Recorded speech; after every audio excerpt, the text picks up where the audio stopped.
Assalamualaikum warahmatullahi wabarakatuh. Semoga anak-anak ibu di rumah dalam keadaan sehat walafiat dan tetap semangat untuk belajar. Bertemu lagi dengan ibu, kita akan belajar Al-Quran Hadis pertemuan ketiga pada bab kedua, yakni kita akan membahas tentang surah-surah pendek. Ada beberapa surah pendek yang akan kita pelajari. Nah, tapi yang pertama yang perlu kita ketahui adalah surah Al-Fatihah. Anak-anak ibu di rumah tahu nggak sih apa itu surah Al-Fatihah? Nah, surah Al-Fatihah adalah surah yang terdapat dalam Al-Quran. Artinya pembukaan. Surah Al-Fatihah terdiri dari 7 ayat, dimulai dari lafaz Bismillahirrahmanirrahim. Nah, surah Al-Fatihah juga turun di kota Mekah. Nama lain dari surah Al-Fatihah disebut dengan Ummul Quran atau induk Al-Quran. Nah, biasa surah Al-Fatihah ini dibaca ketika kita mengerjakan sholat, ya.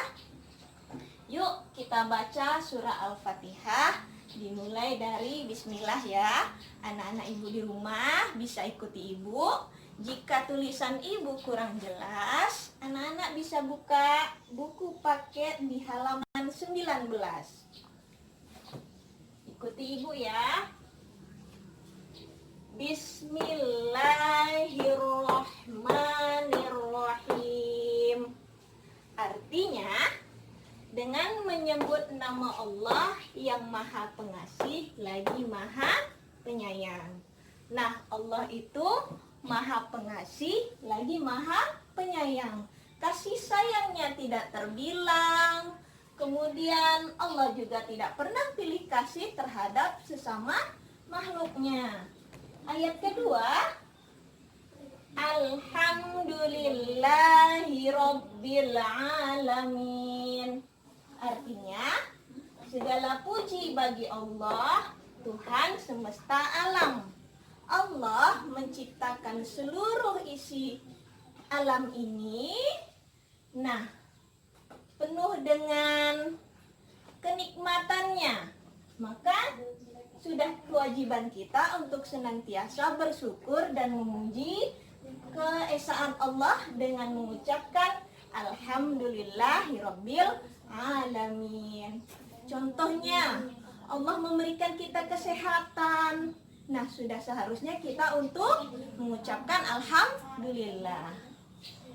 Kemudian yang ketiga, Ar-Rahmanir-Rahim.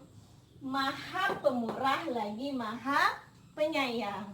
Allah Maha Pemurah, Maha Pengasih, atau disebut juga dengan Maha Penyayang, karena kasih sayangnya Allah itu tidak ada habis-habisnya.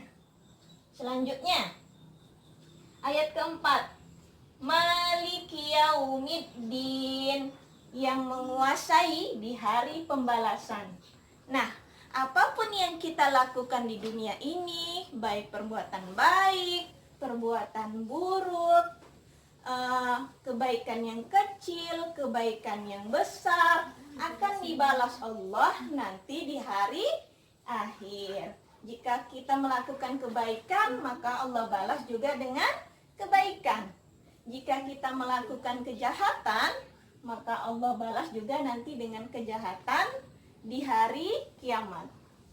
Selanjutnya, ayat kelima, Iyyaka na'budu wa iyyaka nasta'in. Artinya, hanya Engkaulah yang kami sembah dan hanya kepada Engkaulah kami meminta pertolongan. Siapa sih yang di sini yang harus kita sembah? Allah. Nah, kita di sini selalu meminta sama Allah. Kita minta kesehatan, kita minta diberikan rezeki, kita minta diberikan pakaian yang banyak. Siapa yang memberi? Allah yang memberi segala nikmat tersebut. Tetapi kita jangan jangan lupa untuk menyembah. Dengan cara apa? Dengan cara laksanakan sholat, puasa di bulan Ramadan, dan melakukan ibadah-ibadah kebaikan lainnya. Ayat ke-6. Ihdinas siratal mustaqim. Artinya, tunjukilah kami jalan yang lurus. Nah, Allah itu Maha Penyayang. Segala makhluknya dicintai Allah, disayangi Allah, dan Allah senantiasa menunjuki pada jalan yang benar. Ayat selanjutnya.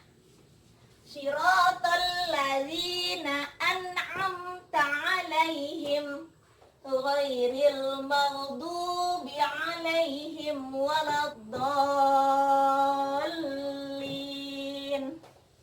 Yaitu jalan orang-orang yang telah Engkau beri nikmat kepada mereka. Bukan jalan mereka yang murka, dan bukan jalan mereka yang sesat. Artinya di sini yang Allah beri jalan lurus itu adalah orang-orang yang senantiasa berada di jalan yang benar, atau orang yang senantiasa bersyukur atas nikmat Allah. Kemudian siapa yang berada di jalan sesat? Yaitu orang-orang yang jauh dari Allah. Orang yang tidak pernah mengerjakan sholat, senantiasa bermaksiat, maka tergolonglah orang yang berada di jalan yang sesat.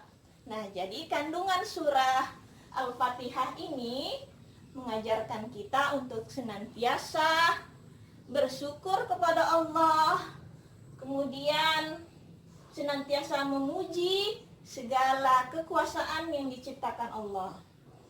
Anak-anak ibu di rumah, silahkan senantiasa baca surah Al-Fatihah. Terlebih lagi kita baca ketika kita mengerjakan sholat. Demikian materi dari ibu. Semoga bermanfaat. Assalamualaikum warahmatullahi wabarakatuh.